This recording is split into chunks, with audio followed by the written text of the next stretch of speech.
Hey guys, it's that Dividend guy coming at you with another Robinhood portfolio update. Happy Tuesday. Hopefully everybody's having a GGD, a great green day in the market. You know I always wish the best for my viewers and subscribers.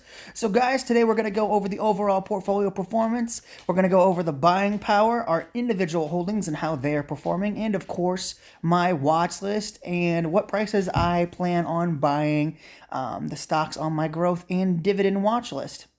So, guys, jumping right in, for today, we are up $147. The 1 week mark, we're up $1,200. The 1 month mark, we are up over $3,000, a 6% return in the past month. The 3 month mark, we're up $5,300, have an 11% return. Year to date, we're up nearly 3 grand, have a 6% return year to date. The 1 year mark, we're up $3,500, up 7%. And then all time, we were up $17,482, up 49.5% all time, with a buying power of 86.89. Just going to let that sit there and compound and gain as we look to buy some more Apple, maybe add some Visa if possible. Next, let's jump into the individual holdings, starting off with Realty Income. Today, we have 170 shares at a market value of $8,960.70. Average cost is $65.03, 17% of the portfolios in Realty Income. Today, we're down around $65. Total, we're down over 2 grand, down about 19% on Realty Income. We have a dividend coming in on the 15th of March of $42.58, and that dividend has already gone up because I bought a few more shares since the ex-dividend date. So in April, my dividend will be up a little bit. Next, we've got Coca-Cola. This is one of my favorite dividend-paying companies. 15 shares, $900 worth of market value. Average cost is $60.54. 1.72% of the portfolio is in Coca-Cola. Today, we're up $4. Total, we're down a measly 22 cents, down a 0.02% for Coca-Cola. Then we've got Altria, the market sitting right now as of markets open at 42.86, 320 shares, $13,715.20 of market value. Average cost is 47.27. 26% of the portfolio is in Altria. Today we're up $56. Total, we're down $1,400, down about 9% on Altria.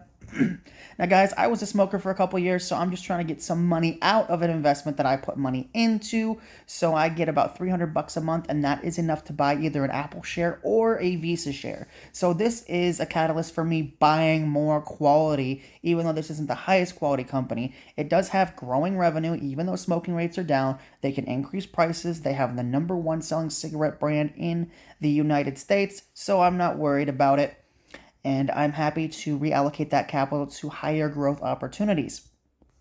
Next, we've got Apple. Now, this is one of my favorite companies. So I actually want either Apple or Visa, I don't care, they can go back and forth, to be the biggest position in the portfolio because I believe in Apple long term. I was dumb and did not buy it, and I should have a long time ago.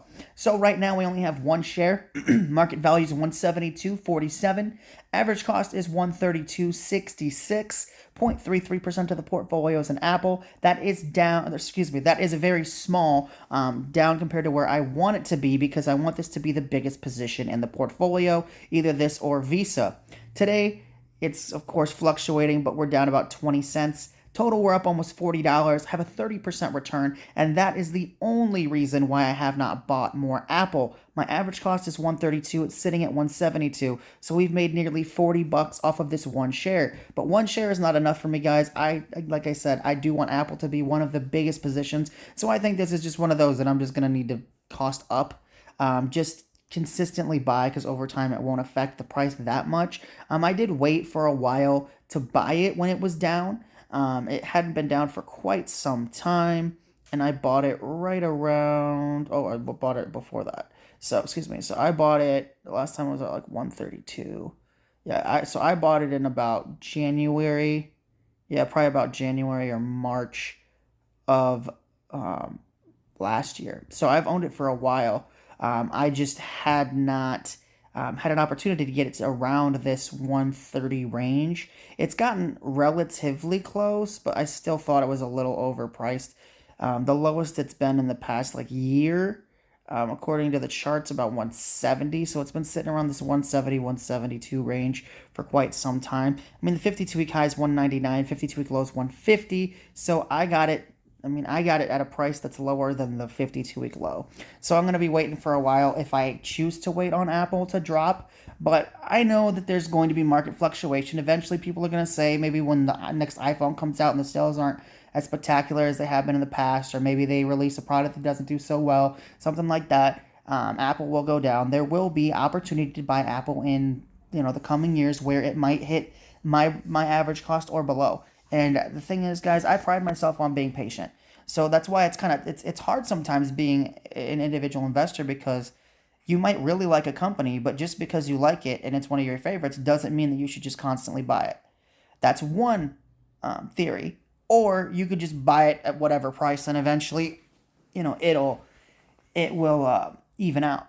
So I'm trying to go for the Buffett approach, but it's kind of getting hard to sit on my hands when I have that dividend income coming in from Altria, because the point of getting Altria as high as it is, as I said before, was to either buy Apple or Visa.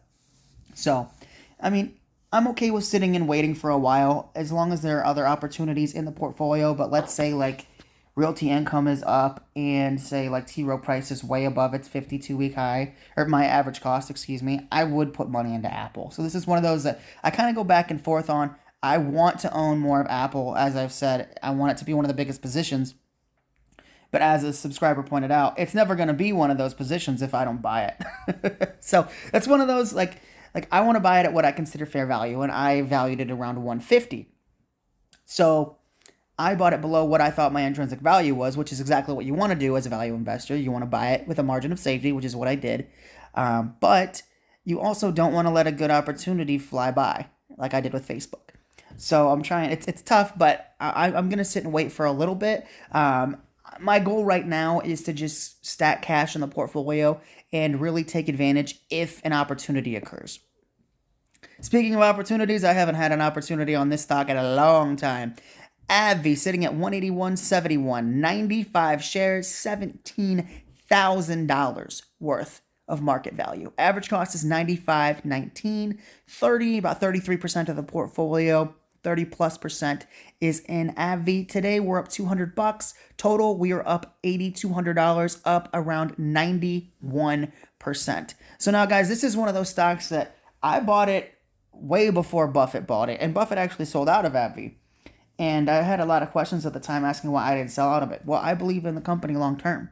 Just because they lost Humira does not mean that they can't come up with more drugs, which they have. That does not mean that they can't either come out with drugs that could replace that revenue, or buy a company that has a similar revenue source with a drug, which is what they did with Botox and other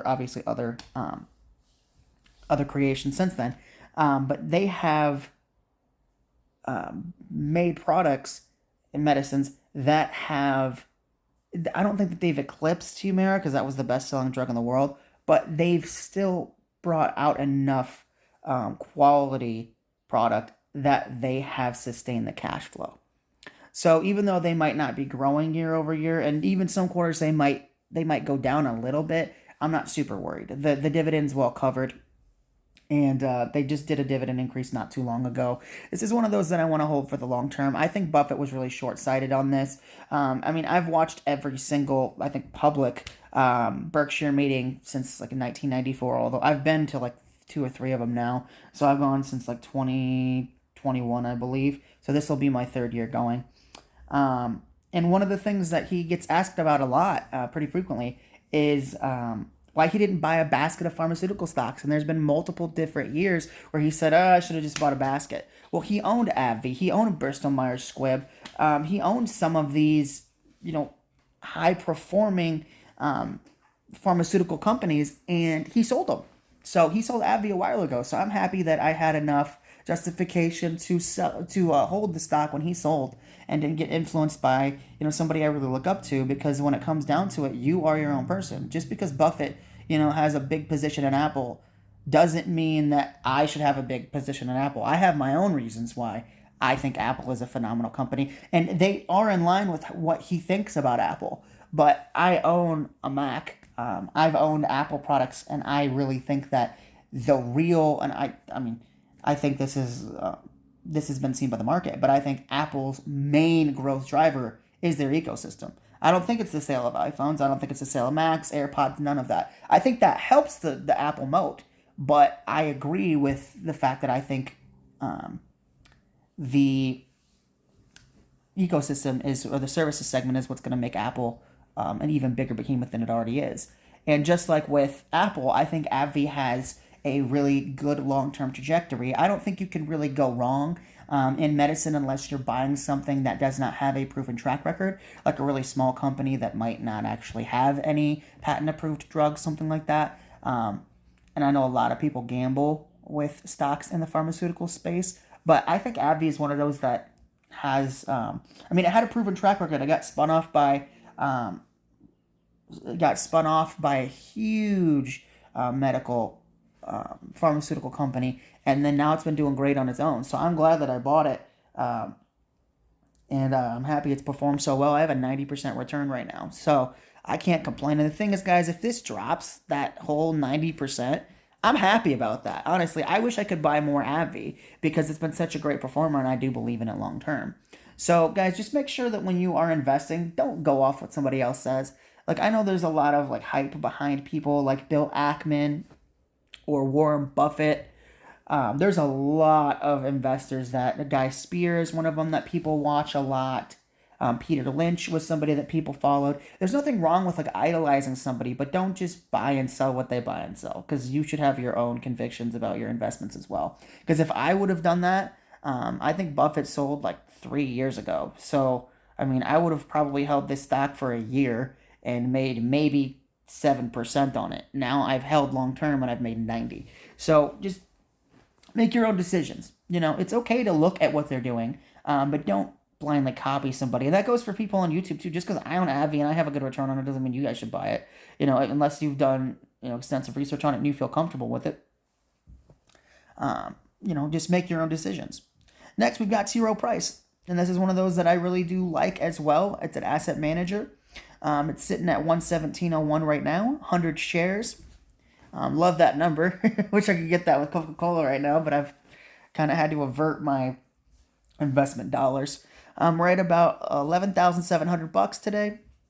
Average cost is $109.73. 22% of the portfolio is in T. Rowe Price. Today we're down 65%. Total, we're up $700, up 6.62%. And guys, this is one that I believe in the very long term. I think that this could have the same growth potential as AbbVie, or really similar in that same vein. I think it could mirror that return, because if you look at it in the past year, it's only up 10% year to date, right? So, and then the 1 year mark, it's up $12. So you've got a 12% return. So if you've held it for a year, you're doing okay. But the 5 year return, you got a 20%. That's only 5% a year, right? 4 or 5% a year. That's not a lot. But if you look at it from a long-term perspective, this stock in 2021 was worth $215 to $220, right? Right around there for the high. And so if you bought it anywhere around $100 to $150, if you're looking at it long term, you have a $100 upside per share. So, and the thing is, T. Rowe Price is a very well-run company. They've got a low payout ratio. They've got plenty of money to invest back into the business. They're growing their dividend not as aggressively as they have in, say, the past decade. Past few years have been smaller, but that makes sense because the economy was in such a bad spot due to COVID. So you can't really blame them as an asset manager, because all of the every sector got slammed during COVID. So every sector's been hurt since the economy slowed down, since the shutdowns in the past few years. So that's not something that you can just, spotlight on T. Rowe Price and say, well, the stock was at 220 and it's at 120 now and it's shit. Well, no, there's an economic reason behind that. People got scared. People were pulling their money out. People did not invest as heavily in the asset managers, or banks, and everybody had capital issues. So the fact that they stayed they stayed in the black, they made money and they invested capital wisely, and they've made good returns for their investors overall. So people wouldn't put their money here if they didn't know what they were doing. And the T. Rowe Price story is really cool too. I've read up a lot on that and watched videos and even a documentary on it. So I like how they invest. I like how transparent they are. The thing is, I'm too poor to invest with them. I think it's like $100,000 market. I think $100,000 portfolio or something like that. Assets you need in order to invest with them. But I think long term this could have maybe even a double. I bet I could probably double my money. So I'm just gonna sit pretty, wait for it to take off, and be happy with the results. Right now I'm getting $124 a quarter from them. I'm making about $500 a year just sitting and waiting, and that capital is going to be allocated towards Coca-Cola, realty income, anything that's down that pays me in the 1, 4, 7, 10 category. So I'm happy with that. So guys, with that being said, for the dividend and growth watch list here, Visa, this is one of my absolute favorites. I use it all the time. I'm dumb. I just need to buy it. So the next time Altria pays me, I'm either buying Coca-Cola, I'm either buying Coke, Visa, or Apple with that money. I need to quit being so afraid of the price on this one and just buy it while it is, just buy it. Even whether it's up or down, it shouldn't matter. This is one of those that I just need to initiate a position in and kind of work around the fluctuation with that. Sorry, guys, my dog's taking a drink. There we go. But Visa is one of those that I use every day. I think it's got a strong competitive moat, competitive advantage. They're the leader in their market. They've got a huge economic moat, and the margins are ridiculous on this and on MasterCard. So, and they already have their payment network. They do not have to invest as much in personnel. It is a highly lucrative business model, and they've taken advantage. So I love Visa, and this and Apple are going to be the two biggest positions as dividend payers in my portfolio. So with that being said, guys, let's jump into the growth positions. So Google, this is going to be one of the top positions in the portfolio. Long term, I can see it being Apple and Visa, and then Google. I think Apple, Visa, and Google would be a good top three. I could also see either Facebook or Berkshire, depending on market fluctuation, taking those spots. But if I had to pick like a top 2 or 3, it would be Apple or Visa. Those could pretty much be interchangeable. I prefer Apple, but either one. And then I would be happy with Facebook or even Berkshire taking that over sometime in the future as well. Either one of them. So for the growth stocks, I'm just going to put money in them as consistently as I can when it makes sense and cost down average. So let's say I buy Google at 140 and goes to 160. Cool. I might, depending on where I think intrinsically the company is valued at, I might buy more. But I use it every day. I use YouTube more than any other service, and I think it's dumb that I don't own it. So when it comes to what I plan on buying, I think capital allocation wise, Google will be the biggest out of the growth quote growth stocks. But I wouldn't be mad if something else took over. But I think overall, I understand Google's business more than Facebook's, better than Facebook's. I use it more personally, so that's why I want it to be a bigger position than Meta.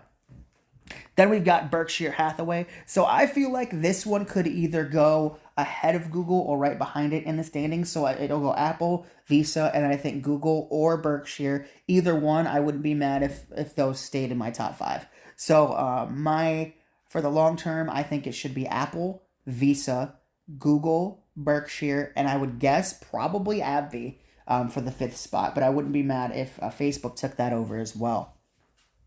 And I want Coca-Cola in there as well, but I think growth-wise over time, I think it will be overtaken in that.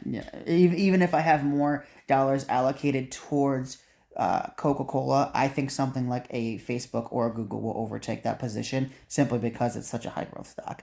But with Berkshire, I've talked about it in the past, guys, but this is one of those that I would be happy if it was the biggest position in the portfolio. But I think I'm gonna allocate more capital towards Apple. But it'll be in the top 5 eventually. This is one of my absolute favorite stocks. I've watched every single Berkshire Hathaway meeting that's publicly put on YouTube, I believe, from what I could find. I've watched every year from 1994 to 2023. I was at the last like 2 or 3 meetings since they went back to being public. I love the company. I love the railways. I love the competitive advantages that they have. I love See's candy. So See's candy is my favorite candy in the world. Like as far as I've eaten so far in my life, I'm 28 years old. It could change, but I doubt it. There's just something so delicious. It's just different. See's candy is, and I totally get why he bought it. Honestly, if I would have tasted that candy back when he did, oh my God, I would have bought that too. I would have taken out a loan at my bank or put a loan on my house. That candy's delicious. Then, of course, they got BNSF, which is the railroad. They've also got the other big one is Geico and National Indemnity Insurance. They've got so much revenue when it comes to the insurance float. They've grown that massively over the decades, and I think it's got plenty of more room to run. I mean, insurance is really what their biggest profit business, I believe, is. That's what they're the most known for. That's what they're the best at. Ajit Jain is amazing. So I want to own Berkshire, honestly, for See's Candy and Geico and BNSF. Those are the big three that I would look into and would want to own. Those are the companies I've done a deep dive on. And, of course, they have Apple. They have American Express. They have Coca-Cola. They've got a huge public portfolio. But as for I don't even concern myself with their public portfolio. I look at Berkshire more as a private equity business. So I would be more interested in the Geicos and the See's Candy and BNSF, the companies that they own within Berkshire, not publicly traded. That's what I'm more after when it comes to owning Berkshire. Then, of course, we got Meta platforms. So I like Facebook. I like Instagram. I use them. I use Instagram more than I use Facebook, but this is just one of those that everybody uses. They don't have to create their content. They have their websites built out. They have their reach. They have billions of users. Like I said, they don't have to create any of their content. It's just like here on YouTube. People create content for them, and then they make ads around content they didn't have to produce. So I think it's a super lucrative business model. I understand it really well. Like I said, I'm on it every day. Any teenager, 20-year-old, whatever, whoever, anybody that can go to Facebook.com and post a status understands how this business works. It's ads. They advertise to you. It's not that difficult to understand the business. I just wish I would have been more... just like with Google, I just wish I would have been more forward-thinking and bought it when I was a little bit younger, because I've been investing for about 5 years, and the returns I would have had on Facebook would have been astronomical. So, I mean, just like I said with Google, I might just dip my toes in, buy it at $500 a share, and just cost down average. So, those are two positions that I would be okay with buying, even if they're a little higher than what I have for an intrinsic value, simply because I can cost down average. So, guys, overall, when it comes to the portfolio and how I want it structured, I believe that Apple and Visa, over time, should be the two biggest positions. I would be happy with all three of the growth stocks being Berkshire, Google, or Facebook, owning those three spots. But if I had to be honest with you guys, I think, in my personal opinion, it should go Apple, then Visa, then Google and Facebook. Google, Berkshire, and then Coca-Cola and Facebook at number 6. So that would just be my personal opinion, but I do really, honestly, I believe that it's going to be Apple, Visa, then probably Google, Facebook, and then probably AbbVie. So that would be my guess. But guys, let me know if there are any stocks you guys are looking into. I'm super glad to be back, recording videos. And like I said, let me know what stocks you guys are looking into. I'm always looking for a good deal. So I just wanted to say thank you guys so much for watching. Remember to hit the subscribe button on my channel, that Dividend Guy. And when you do, hit the like button if you think I'm dumb for not buying Facebook. All right, guys. I'll see you guys in the next video. Take care.